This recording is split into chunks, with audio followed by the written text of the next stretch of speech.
దీన్ని ప్రభుత్వం వినాలి. ఇక్కడ స్పెషల్ బ్రాంచ్ పోలీసులు వచ్చి ఉంటారు, పోలీసు అధికారులు కూడా ఉన్నారు.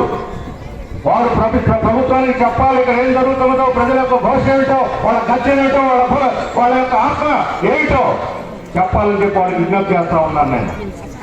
ఇక్కడికి వచ్చారు పవన్ కళ్యాణ్ గారు, ఇక్కడికి వచ్చి మామిడి పండ్లు ఒకసారి పంపించాడు ఒక గ్రామ ప్రజలకి, పెద్ద పబ్లిసిటీ అన్ని పేపర్లో. చెప్పులు పంపించాడు ఒక ఊరికి, పాపం మన వాళ్ళకి చెప్పులు లేవని చెప్పని.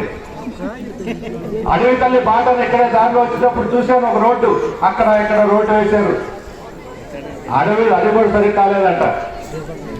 అడవి తల్లి బాట కాదది, అదానీ బాట. అదానీ బాట కోసం అడవి తల్లి బాటని తప్పుడు పేరు పెట్టి మనల్ని మోసగించడానికి ఇక్కడికి పూలు చెట్లు పళ్ళు చెప్పులు తెచ్చి చేతిలో పెట్టి 50,000 ఎకరాలను అదానికో నవయుగ కంపెనీకో షిరిడి సాయి కంపెనీకో దారదత్తం చేయడానికే మన చేతిలో పూలు పెట్టింది ప్రభుత్వం. మనకిక్కడ ఆఫ్రికా ఖండంలో బ్రిటిష్ వాళ్ళు ఉన్నారు, మనల్ని కూడా పరిపాలించారు 200 సంవత్సరాలు. మనకన్నా ముందు ఆఫ్రికా ఖండానికి వెళ్ళారు. ఇట్లాగే మన గిరిజన ప్రాంతాలన్నీ కూడా అటవీ ప్రాంతం. వాళ్ళు షిప్పుల్లో వెళ్ళి బ్రిటిష్ వాళ్ళు చల్లగా ఉంటారు, ధరలు మెరిసిపోతుంటారు.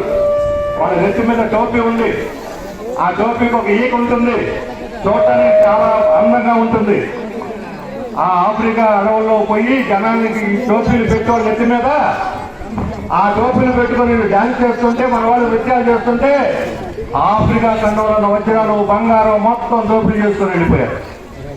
ప్రజలకు వాటి విలువ తెలియదు, బంగారం విలువ తెలియదు, వజ్రాల విలువ తెలియదు. అవన్నీ మెళ్ళ వేసుకున్న రాళ్ళలాగానే ఊరెళ్తుంటారు ప్రజలు. ప్రతి ఒక్కళ్ళు మహిళలు మెళ్ళ ఉంటాయి అవి.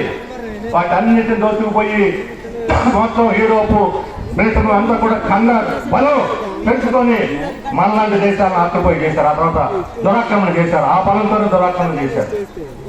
ఇప్పుడు అలాగే వస్తున్నారు ఈ అదానీలు, ఈ నవయుగ కంపెనీలు, ఈ షిరిడి సాయి కంపెనీలు. వీళ్ళంతా కూడా లక్షల కోట్ల రూపాయలు బ్యాంకుల దగ్గర తీసుకొని బ్యాంకులకు టోకరా పెట్టి టోపీలు పెట్టి ఎగ్గొట్టి మనల్ని ఇక్కడ ముంచడానికి వస్తా ఉన్నారు. అలాంటి వాళ్ళు దేశాన్ని అభివృద్ధి చేస్తారా? అలాంటి వాళ్ళు కరెంట్ తయారు చేసి ప్రజలకు ఇస్తారా?